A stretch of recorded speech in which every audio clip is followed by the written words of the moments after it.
ಸರ್ಕಾರಿ ಉರ್ದು ಹಿರಿಯ ಪ್ರಾಥಮಿಕ ಶಾಲೆ ಬೀಡಿ ಕಾರ್ಮಿಕರ ಕಾಲೋನಿ 4ನೇ ತರಗತಿಯ ವಿದ್ಯಾರ್ಥಿಗಳಾದ ನಾವು ಸಮಾನ ಪಾಠದ ಸಂಭಾಷಣೆಯನ್ನು ಅಭಿನಯಿಸುತ್ತಿದ್ದೇವೆ. ನಾನು ದಾಸವಾಳದ ಗಿಡ, ನಾನು ಮಾವಿನ ಮರ, ನಾನು ಹಲಸಿನ ಮರ, ನಾನು ಹಲಸಿನ ಮರ, ನಾನು ತೆಂಗಿನ ಮರ, ನಾನು ಆಲದ ಮರ, ನಾನು ಬಾಳೆ ಗಿಡ. ಎಲ್ಲರೂ ಕೇಳಿರಿ, ನಾನು ಮಾವು, ನಿಮ್ಮೆಲ್ಲರ ಹಿರಿಮಾವ.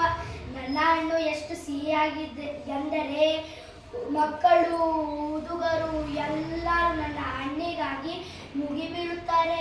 ನಿನ್ನ ಹಣ್ಣು ಸಿಹಿಯಾಗಿರಬಹುದು, ನಿನ್ನ ಉಪಯೋಗದಷ್ಟೇ ನನ್ನನ್ನು ಮನುಷ್ಯರು ಉಪಯೋಗಿಸುತ್ತಾರೆ ಎಂಬುದನ್ನು ಮರೆಯಬೇಡ. ಅಲ್ಲದೆ ನಾನು ಕೊಡುವ ಒಂದು ಹಣ್ಣು 4 ಜನರಿಗೆ ಸಾಕು, ಆದರೆ ನಾನು ತಿಂದರೆ ಒಬ್ಬರ ಹೊಟ್ಟೆಯೂ ತುಂಬುವುದಿಲ್ಲ. ಛೀ ಬಿಡು, ನಿನ್ನ ಹಣ್ಣು ಮುಟ್ಟಿದರೆ ಮುಳ್ಳು, ಅದನ್ನು ಬಿಡಿಸಲು ಹೊರಟರೆ ಕೈಯೆಲ್ಲ ಮೇಳ.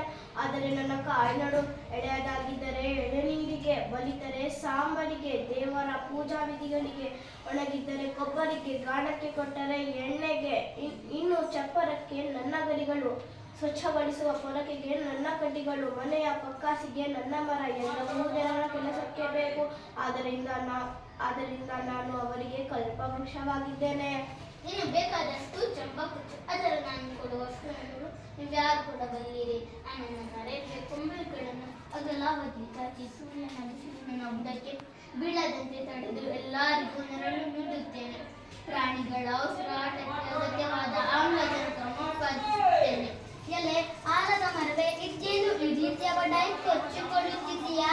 2 ಆಮ್ಲಜನಕ ಉತ್ಪಾದಿಸಲು ಸಾಕೆ. ನಿನ್ನ ಹಣ್ಣುಗಳನ್ನು ಹಕ್ಕಿಗಳು ತಿನ್ನೋದಿಲ್ಲ, ನಿನ್ನ ಹೂವನ್ನು ನೋಡೋದವರೇ ಇಲ್ಲ. ನನ್ನ ಎಲೆಯಲ್ಲಿ ಊಟ ಮಾಡಿದ್ದೀಯಾ?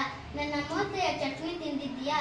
ನನ್ನ ಹಣ್ಣು ಎಲ್ಲರಿಗೂ ಅಗತ್ಯ, ಅದರಿಂದ ನಿಮ್ಮೆಲ್ಲಗಿಂತ ನಾನೇ ಶ್ರೇಷ್ಠ. ಅಣ್ಣಂದಿರೆ, ಅಕ್ಕಂದಿರೆ, ನಮ್ಮಲ್ಲಿ ಜಗಳಬೇಕೆ? ನಮ್ಮಲ್ಲಿ ಯಾರು ಹೆಚ್ಚು ಇಲ್ಲ, ಕಡಿಮೆಯೂ ಇಲ್ಲ. ನಮ್ಮ ಸಾಮರ್ಥ್ಯಕ್ಕೆ ಅನುಗುಣವಾಗಿ ಜನರ ಉಪಯೋಗಕಾರಿಯಾಗಿದ್ದೇವೆ. ಆದ್ದರಿಂದಲೇ ಅವರು ನಮ್ಮನ್ನು ಇಲ್ಲಿ ತಂದು ಒಂದೇ ಕಡೆ ಸೇರುವಂತೆ ನೆಟ್ಟಿದ್ದಾರೆ. ಇದರಿಂದ ನಾವೆಲ್ಲ ಒಟ್ಟಿಗೆ ಇರುವ ಹಾಗಾಗಿದೆ. ಒಂದೊಮ್ಮೆ ಜನರ ಉಪಯೋಗಕ್ಕೆ ಬಾರದೇ ಇದ್ದಿದ್ದರೆ ಕಾಡಿನ ಯಾವುದೋ ಮೂಲೆಯಲ್ಲಿ ನಾವು ಇರಬೇಕಾಗಿತ್ತು. ನಮ್ಮ ಉಪಯೋಗ ಅರಿತು ಮನುಷ್ಯ ಇಲ್ಲಿ ತಂದು ನಮ್ಮನ್ನು ಬೆಳೆಸಿದ್ದಾನೆ. ಮೊದಲು ನಾವು ಅವನಿಗೆ ಕೃತಜ್ಞರಾಗಿರೋಣ. ಧನ್ಯವಾದಗಳು.